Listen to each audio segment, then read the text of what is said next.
might try to suppress it a little bit. But if you talk to most adults, they still want to believe that they're going to find, now I'm making a Narnia reference instead of Harry Potter, but they still want to find an entrance to a magic world in their wardrobe. Aren't we all just kind of hanging around hoping that happens to us one day? Yes, we are. I would love it if my book hit the same note for people that those books do. I think it's just peer pressure that we had to tamp all that down as we got older. Right. Yeah, exactly. It's still in there. Yeah. Looking through your bio, I had to chuckle when it said that in elementary school you were reading Shakespeare and Dickens. You were truly a man after my own heart. I did the same thing.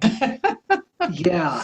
It's been so long, I can't say that I necessarily understood every word that I read at that young age, but I do recall there was a copy of Great Expectations lying around my dad's house one time when I was in like 3rd or 4th grade. I picked it up and I read the opening chapter. It's difficult. I stumbled through it, but that was kind of what started an interest in the classics for me. And I knew that I was going to come back to it one day. It took a few years. I just love the literary history that we can look back on and really enjoy these stories that have stuck around for so long.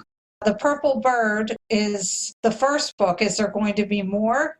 When I wrote The Purple Bird, I wrote it originally intending it to be a standalone. I've heard so much positive feedback, and I really do think that I loved this world and these characters that I want to go back there. And so I've started planning out ideas for turning it into a full-fledged series.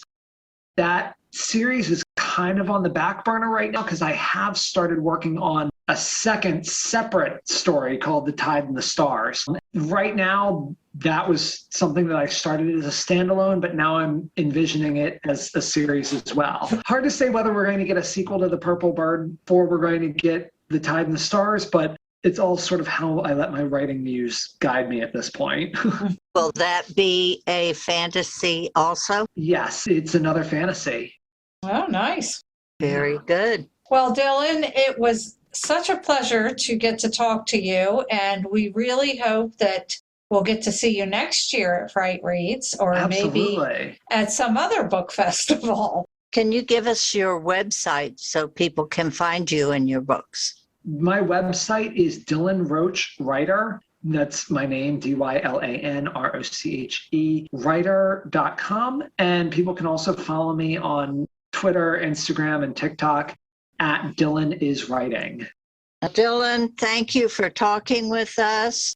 Thank you for having me. Thank you so much. Well, thank you for talking with us, and you enjoy the rest of your evening. You too. Take care. Bye-bye, Dylan. We selected these authors because we cover a lot of adult authors in this program, and we thought the young reader author need to show their mettle also. The Fright Reads Book Conference was small. It had quite a variety of authors in attendance. We just had a little sampling of 2 of the authors we met. You can find more information at frightreads.com.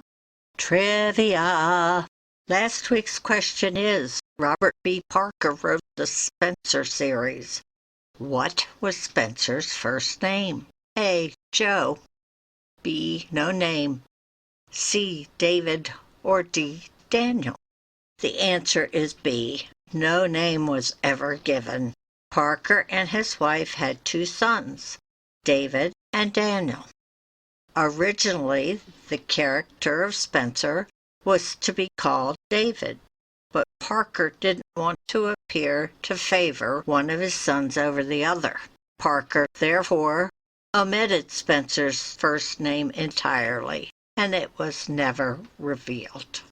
This week's question is, Sir Arthur Conan Doyle could fit right in today's medical practices due to his staunch advocacy for what? A. Sanitation. B. Social distancing. C. Compulsory vaccination. Or D. Birth control. Good luck.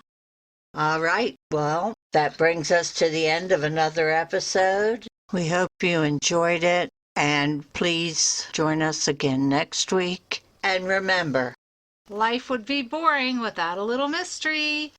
Bye.